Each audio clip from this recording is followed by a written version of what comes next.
आकाशवाणी कोलकाता खबर पढ़ाविदें दिलीप हेम्ब्रम तालान स्वराष्ट्रमंत्री मानतान अमित शाह मेनाकादा सरकार दो डाक्तार को दो दाराम रे सनाम लेकाना व्यवस्था पुरवा डाक्तार सान्ताव कुरिया जहान घटना गे बाको नेल गड का तेज हड़मो संहार मंत्री डाक्तार हर्षवर्धन साव मानतान Amit Shah Indian medical association रे सेलेद डाक्तार को साव वीडियो कॉन्फ्रेंस रे नोआई मेनाकादा जे डाक्तार को जहां लेका भावते कोविड-19 विरुद्ध को लड़ाई कना उना दो स्वराष्ट्र मंत्री अडिगी सरहावा कदा डाक्तार आ चिकित्सा कमिया को उपरते हमला रिया घटना नीत खन जमीन बांगानो लेकान मारांग बेबड़ी कमी लिकाते लेखा तेहें तालान मंत्री मंडेर नोआ लेकारे मिटांग अध्यादेशे हेसरिया कदा तालान तथ्य और उछन मंत्री मानतान प्रकाश जावड़ेकर नोआ लेकारे मेन कदा डाक्तार आ चिकित्सा कमिया को कोविड-19 उनुचड़ लेकाना परिस्थिति रे अडिगी त्याग शिकार और बतर दिया कते को कमी कना गोटा दिसम रे कोविड-19 ते जमुना कान कोआ लेखा बढ़ती कते गेल 8,600 पुन रे सेटेर कना गोज अकन कोआ लेखा 3,000 जना फारनाव कते ओड़ा को रुवड़ कना 2,900 जना स्वराष्ट्र सचिव मानतान राजीव सिन्हा मेन कदा पनत रे पारमेन बागे पुन टांग रे नवा करीते 3 जना नोवेल कोरोना भाइरस को जबुना कना ने घड़ी जतरे 500 जना को जबुना कना उनको दो पनोत्रिया जुद जुद अस्पताल को चिकित्सा कोआ लॉकडाउन रिया परिस्थिति तुनकी तुलास नेल लगिते नुआ पनत को हेडलाइन तालान दल रेन को साव सनाम लेकान गड़ो गपड़ो एमोगो आमेनते पनत सरकार दो केंद्र थेन चिठी ऑल काते आसो आसे एमकाओ दिया पनत रेन सिरे सचिव मानतान राजीव सिन्हा दो तालान स्वराष्ट्र सचिव अजय भल्ला मिटन चिठी रे ओला काओ दिया तालान दल दो चेटगी बाको गड़ो आकाट कोआ नुआ दो सरिया कथा बांकाना नोते तालान सरकार दो पनत रिया नुआ राय सरहावा कदा तालान सरकार लॉकडाउन तोंगे आकान ओक्ते आरहो मिट बार विषय रे छेड़ एमो रिया कथाय छटिया कदा आमदानी रप्तानी कमी को साव सेलेद मेना जेमन पैकिंग व्यवस्था इत और अनाज आर्जन आरहो मिट बार कृषि पहाटा रे लॉकडाउन नियम विधि अलगाका रिया राय आतांगा कना छेड़ एमकाना स्कूल रिया पुथी दुकान बिजली तरी पंखा अखरिंग रिया दुकान को स्वराष्ट्र दफ्तर दो पनत रेन सिरे सचिव को ओलाकावत को चिठी रे मेन कदा जे शहर बाजार करे पावरुटी बेनाव रिया कारखाना आटा और दल मिल को झिज ओचो आको रिया परमिशन इमा को होयोआ रिलीफ नियते बिराज खातिर उत्तर 24 परगना रिया बादुड़िया रे तेहिं सेता दिशुआ और पुलिस को मुतरे अडिगी तापाम होया पुन हर पुलिस कमिया इटतिको बजावा कना नोआ घटना रे पुलिस बागे मिट जना को ग्रेप्तार आकाद कोआ गापा नको दो बसिरहाट कोर्ट रे को सदर कोआ सरकार दो दिसम रे रान मुरगन साहार खत और जीवन नासाव रासायनिक रिया सारभार बजई दोहे लगिते सनाम लेकाना ए व्यवस्थाया रसायन और साहार मंत्री मानतान डीवी सदानंद गौड़ा नुआ बाबत रे दफ्तर रेन सचिव और एटा गलिम को सावे गालमारावा कदा उनी तो दाराकान कृषि मौसुम रे चाषी को जेमन ऑक्ते रे साहार खत रिया जोगान को न्याम और रान मुरगन रिया जेमन अभाव बांग होयो उना सेते नजर एमावा होयो मेनते लय कदा तेहिं दो जनतियारी धरती महा कना मारांग मंत्री मानतान नरेंद्र मोदी विश्व धरती महा रे मिटन ट्वीट बार्ते रे आरो साफासाफी हड़मो सावहाराना और आछेल पचेल धरती बिनाव रकाब जस रे कमी लगी ते एकराड़ो लगी ए दो दिलावा कदा कोविड-19 जांगेदाराम लगी जहां को लाहा सर रे ताहे कते को कमियन कना उनको सरहावा कात कोआ रिजर्व बैंक दो आरेटा बैंक को दाराकान पैगे मिड में हबिते लगन चसी को उस्कुरना भाता पीआरआई और सूद छड़ रिया सुजोग सटेरा को वाय मेना कावत कोआ मिटन लुटिस रे सिराबेंग दो मेना कदा कोविड-19 उनुचड़ कारोना ते सांगे चसी गे नीत हो कम मियादी चास ऋण हाला रुआड़ लगित बैंक ते बाको सेन दाड़ेया कना ने मुद रेगे कम मियादी चास ऋण सावते सानाम लेकाना कृषि ऋण रेगे मिद बार छड़ एम रेया कथा छटियर कना कोलकाता मेडिकल कॉलेज हासपाताल रे कोरोना उनुचड़ दो तोंगे गे मेना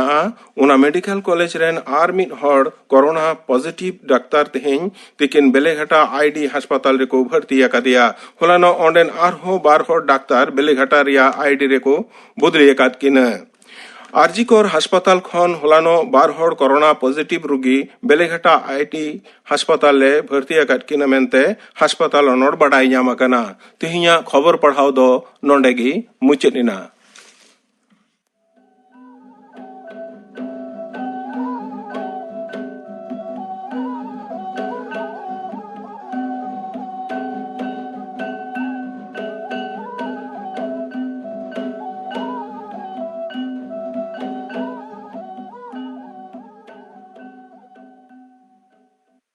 आकाशवाणी कोलकाता पोनसाय मोड़ेगेल तुरुई के टुडे तुरुई मिटे रियाद गीतांजलि उछेन तालमा खन उछेन कान सान्तारी आखड़ा पे आजमिदा कोरोना भाइरस ᱧᱩᱛᱩᱢᱟᱱ आजार इदी कते धरती जाकात रे हुले चमका सिरजो कना भारत रे हों नोआ रना ऑर्सोंग पड़ाव गोड कना मेनते बाडायोक कना कोरोना भाइरस ᱧᱩᱛᱩᱢᱟᱱ नोआ गगोज आन आजार रे पहिलो चिन्ह दो नोंका मिद दो दोमे रुवा हुयुआ दोसार दो सावते तहेना खो मादा तेसार दो हटो रे हासो अटकारोआ पोना दो साहेद अनाट हुयुआ मोडेना दो मुंह खन लेताड़गे दाग जरोआ तुरुयाना दो लगन लगन दोमे खो हुयुआ जहां रे नोंकान चिन्ह नेल लेन खान लगन माछा डाक्तारा परामर्श हताव लग कना बाडायोक कना नो भाइरस दो गेमेरा दरिया हाको बीन पुसी बारदुड़ुज ऊंट नुकुआ हड़मो खन भाइरस दो छुड़िया कोरोना भाइरस जटेट उचड़ आजार कान खातिर आजारान मानमिया खो थो मादा खन छुड़ियो दाड़िया कोरोना भाइरस रे रान से टीका दो बांग ᱧᱟᱢ आकना इनते सतर तहन लग कना इनते खो मादा रुआ हटो हासो रहड़ खो एमान चिन्ह नेल लेन खान डाक्तारा परामर्श हताव लग कना खो और आछिमकते मुंह और मोचा दो लुगड़ीते बांखान टिश्यू पेपर ते दापाल लग कना आजारान मानमी जहां नेलेया से सेवाया उनी दो सारा घड़ी मुंह मोचाय एसेट कताया नोआ दो जटेट उचड़ आजार खातिर आजारान मानमिया दोमे सोर सुपोर रे बांग तहन के नपाया ती दो साबुन दाग ते आरुब फारचा हुयुआ बिन आरुब से बिन फारचा ती ते मेद मोचा मुंह लुतुर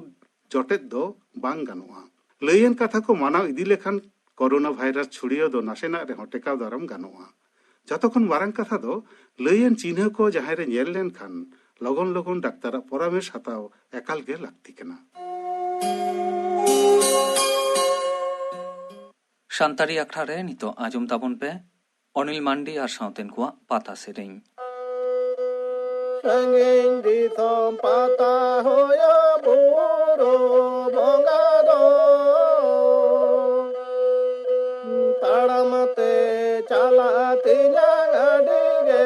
लांगादो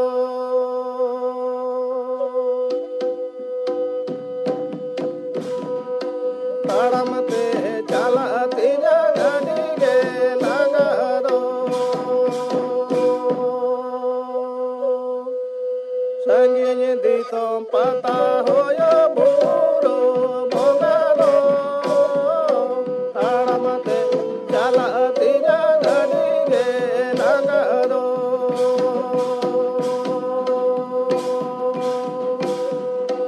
ताड़मते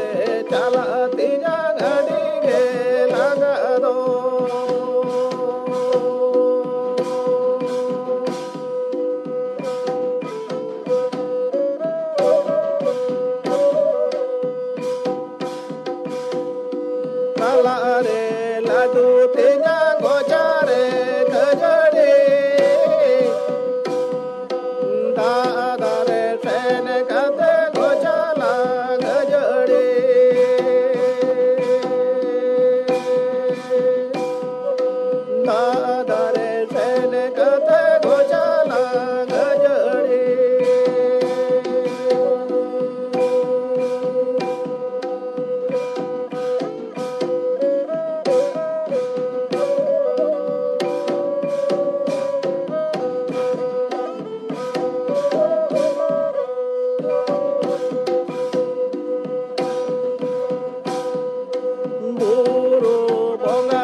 ताड़म ते चलती जा घड़ी गे लगा दो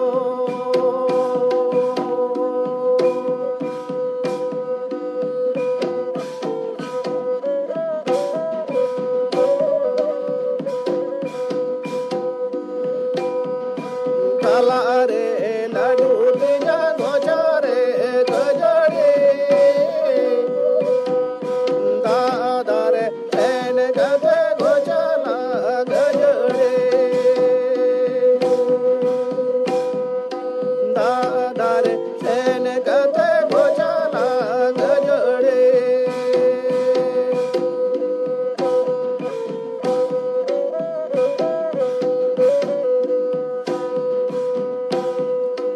Boro banga teja kanai sarado Boro dajo re da horo borodo Anil Mandi আর সাঁওতিন কোয়া পাতা সিরিং পে আজম কে তাবনা নিয়ে তাইম আজম তাবন পে করোনা ভাইরাস ইদি কাতে ডাক্তার গৌরাঙ্গ মান্ডি সাঁ কুকলির ওপর কুকলি রেদো আল্লাদি মুর্মু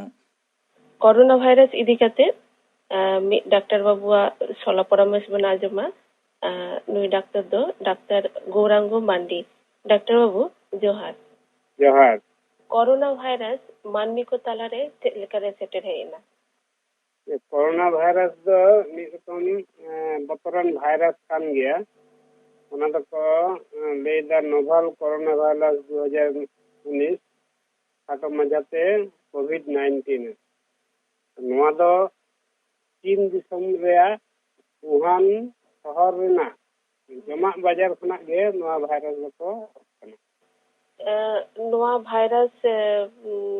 মানমি को তালারে হে সেটের কাটা আদি বতর আজারে সিরজে ওয়াকাদা তো নোয়া খন নিতো দো দোগো লাগি সে সন্তর তাহেন লাগি উপায় কত চে उपाय दो এখন নোয়া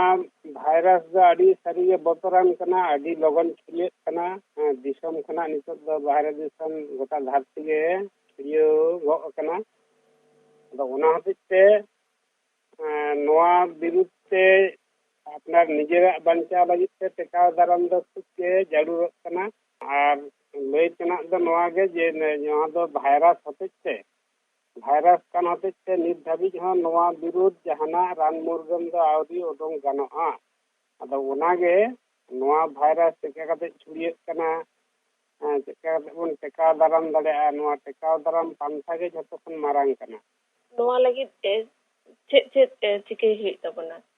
চেলেকান তাহেন আদো ওনা টেকা দারাম দো যেমন जहाँ एनते कोरोना वायरस से पड़ाव कना है कोरोना वायरस अजार से अजार हुई कानते उनिया लक्षण को दो नौका कते बड़ाया जे पहिलो दो रुआ होयोता खो मांदा एवं आचिन को होयोता और ओना सलाते नोआ ये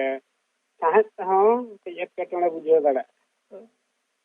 नोआ को दो पहिलो लक्षण ओना छाड़ा हूँ हरमो दुर्बल नोआ को होय दाड़ेया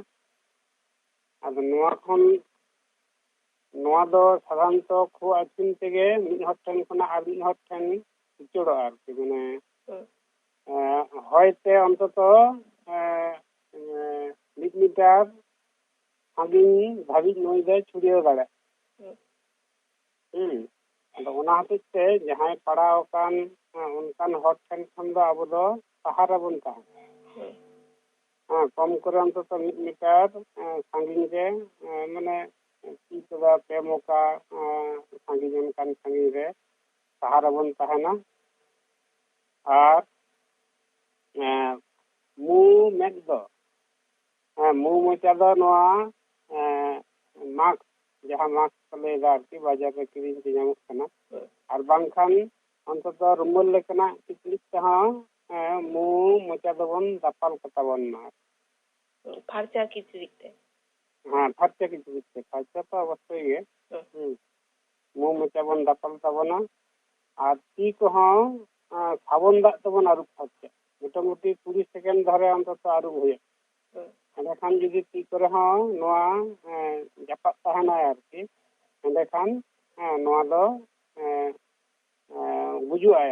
ᱥᱟᱵᱚᱱ ᱫᱟᱜ ᱛᱮᱵᱚᱱ ᱟᱹᱨᱩᱵ ᱞᱮᱱᱠᱷᱟन ᱜᱩᱡᱩᱜᱼᱟᱭ এবং নিতক ᱠᱚ ᱞᱟᱹᱭᱫᱟ যে মিনিট ঘন্টারে অন্তত মিদ ধাও কাতে হᱚᱸ আরুব দাᱲᱮᱭᱟᱜ ᱠᱷᱟᱱ ᱫᱚ ᱟᱨᱚ ᱵᱷᱟᱜᱤ। ᱟᱪᱪᱷᱟ ᱰᱟᱠᱛᱟᱨ ᱵᱟᱵᱩ ᱥᱚᱨᱠᱟর ᱯᱟᱦᱴᱟ ᱠᱷᱚᱱ ᱞᱚᱠᱰᱟউᱱ ᱮᱛᱚᱦᱚᱵ ᱠᱟᱱᱟ ᱪᱟᱞᱟᱜ ᱠᱟᱱᱟ ᱱᱚᱣᱟ ᱞᱚᱠᱰᱟউᱱ ᱠᱤᱪᱷᱩ ᱦᱚᱲ ᱫᱚᱠᱚ ᱢᱟᱱᱟᱣᱫᱟ ᱠᱤᱪᱷᱩ ᱦᱚᱲ ᱫᱚ ᱵᱟᱝᱠᱚ ᱢᱟᱱᱟᱣᱫᱟ ᱛᱚ ᱞᱚᱠᱰᱟউᱱ ᱥᱟᱞᱟᱜ ᱠᱳᱨᱳᱱᱟ ᱵᱷᱟᱭᱨᱟᱥ ᱴᱮᱠᱟᱣ ᱫᱟᱨᱟᱢ ᱨᱮ ᱵᱟᱝ ᱫᱚ ᱞᱚᱠᱰᱟউᱱ ᱫᱚ ᱱᱚᱣᱟ ᱫᱤᱥᱟᱹ ᱦᱩᱫᱤᱥ ᱠᱟᱛᱮ ᱜᱮ ᱦᱮᱡ ᱟᱠᱟᱱᱟ ᱡᱮ ᱱᱤᱛᱚᱜ যেহেতু করোনা ভাইরাস বিরুদ্ধে জাহানাᱜ ᱨᱟᱱ ᱢᱩᱨᱜᱟᱹᱱ ᱫᱚ ᱟᱹᱣᱨᱤ ᱩᱰᱩᱠᱚᱜᱼᱟ ᱥᱮ ᱵᱟᱹᱪᱩᱜᱼᱟ ᱱᱤᱛ ᱫᱷᱟᱹᱵᱤᱡ ᱦᱚᱸ ᱚᱱᱟ ᱦᱚᱛᱮᱡ ᱛᱮ ᱴᱮᱠᱟᱣ ᱫᱟᱨᱟᱢ ᱯᱟᱱᱛᱷᱟ ᱜᱮ ᱦᱩᱭᱩᱜ ᱠᱟᱱᱟ ᱱᱚᱣᱟ ᱵᱷᱟᱭᱨᱟᱥ ᱦᱟᱨᱟᱣ ᱞᱟᱹᱜᱤᱫ ᱛᱮ ᱱᱚᱣᱟ ᱵᱷᱟᱭᱨᱟᱥ ᱪᱷᱩᱲᱭᱟᱹᱣ ᱵᱚᱱᱫᱚ ᱞᱟᱹᱜᱤᱫ ᱛᱮ ᱴᱮᱠᱟᱣ ᱫᱟᱨᱟᱢ ᱯᱟᱱᱛᱷᱟ ᱜᱮ ᱮᱠᱢᱟᱛᱨᱚ ᱩᱯᱟᱹᱭ ᱫᱚ ᱟᱫᱚ ᱚᱱᱟ ᱴᱮᱠᱟᱣ ᱫᱟᱨᱟᱢ ᱫᱚ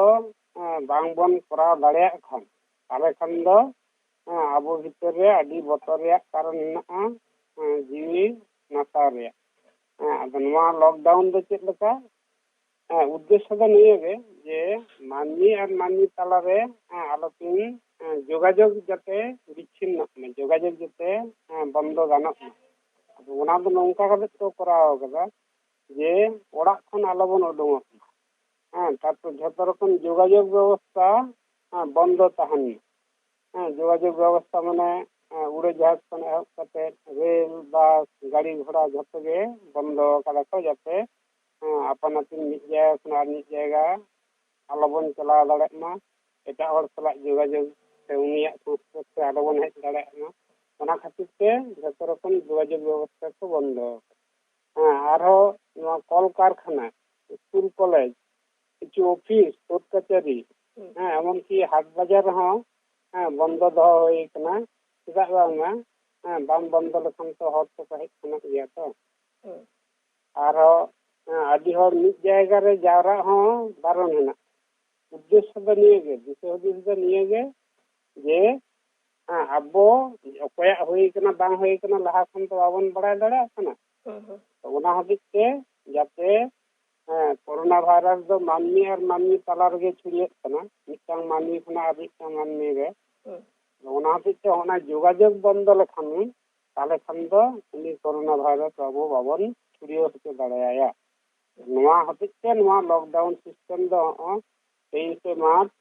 2020 সাল রে লাগু করা নয়া ᱫᱚ প্রধানমন্ত্রী গে নয়া বিধি রে আদেশ জারি গেলা তাহলে ডাক্তার বাবু লকডাউন মানাও বাতাও রেনা আড্ডি তেদ গে জরুর গিয়া নিতোগ ᱫᱚ ᱥᱮ ᱵᱟᱝ ᱚᱱᱟᱜᱮ ᱱᱤᱛᱚᱜ ᱫᱚ ᱢᱟᱨᱟᱝ ᱩᱯᱟᱹᱭ একমাত্র উপায় শুধু মারাং ᱫᱚ ᱵᱟᱝ একমাত্র উপায় ᱫᱚ লকডাউন ᱠᱟᱛᱮ